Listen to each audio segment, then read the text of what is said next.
I do have skills that make me a nightmare for people like you.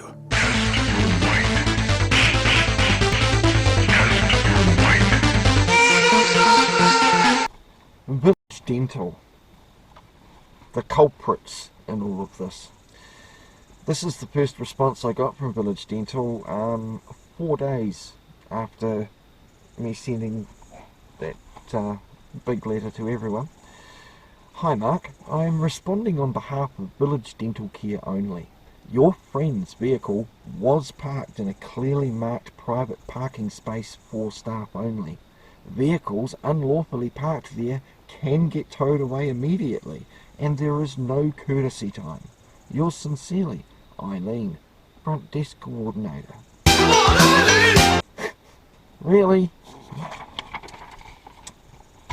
I respond back to Eileen the next day, because I didn't read that till I got home that night. Good morning, Eileen. We trust you're having a wonderful day. Thank you for your response via email on behalf of Village Dental Care on the 12th of March. Please clarify the following. 1.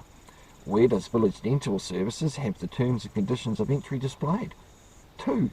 As New Zealand Enforcement Services does not have Notice AA 10723 entered in its database, who issued this? Note, David Van Dam of New Zealand Enforcement Services has confirmed this with us.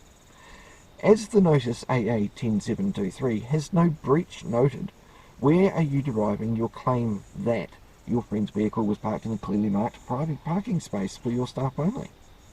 You state vehicles unlawfully parked there can get towed away immediately and is there no courtesy time.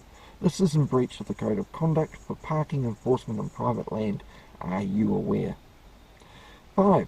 In the attached photograph, DSC 1625, there is no terms or conditions, no contact details for your towing company, so could you please supply Village Dental Services terms and conditions in relation to parking at 429 Titirangi Road, Titirangi, given that 3 separate companies are operating as enforcement for that location.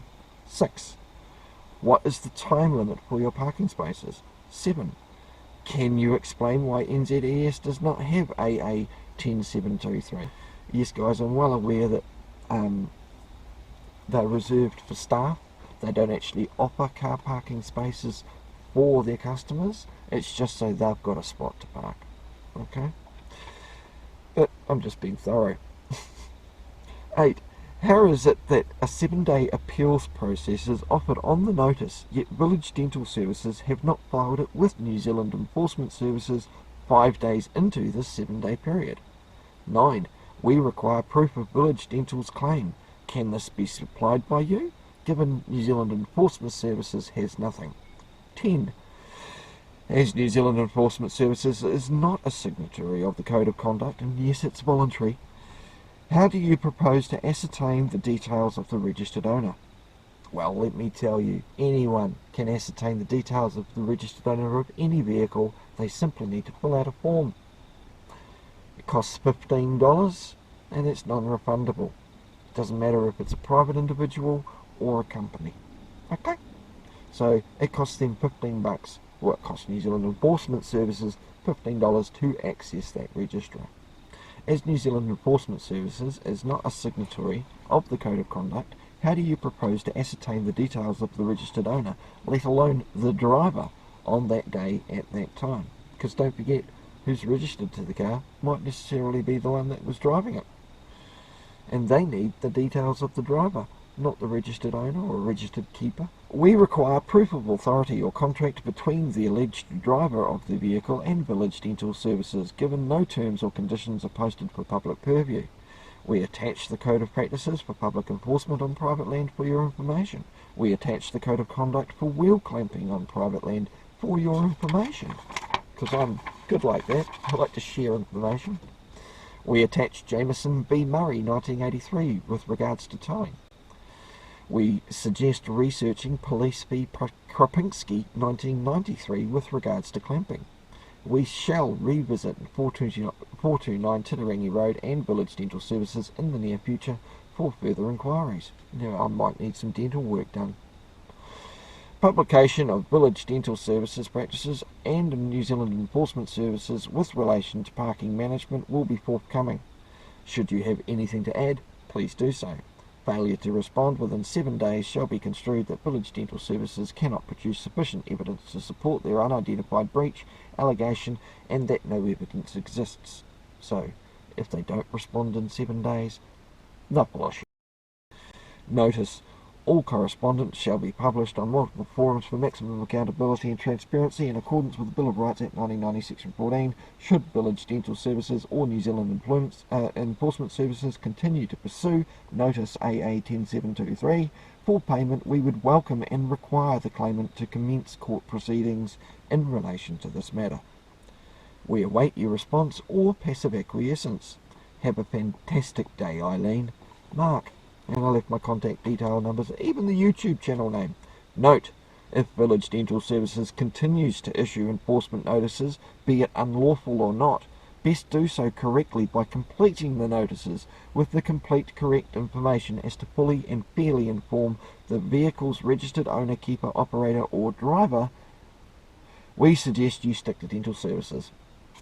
Just a suggestion.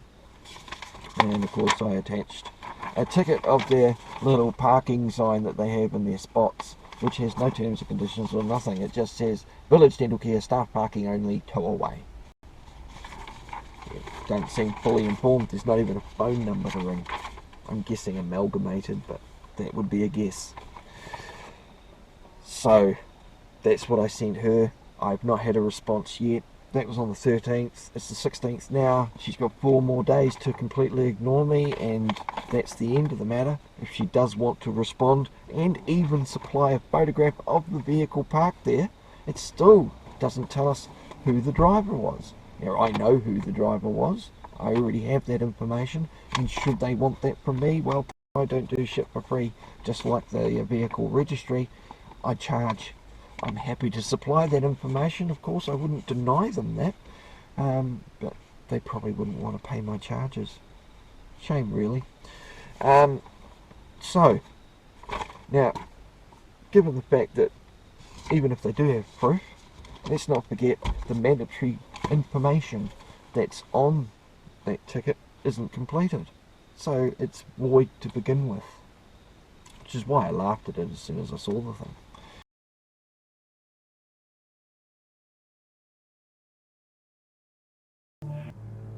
I will look for you.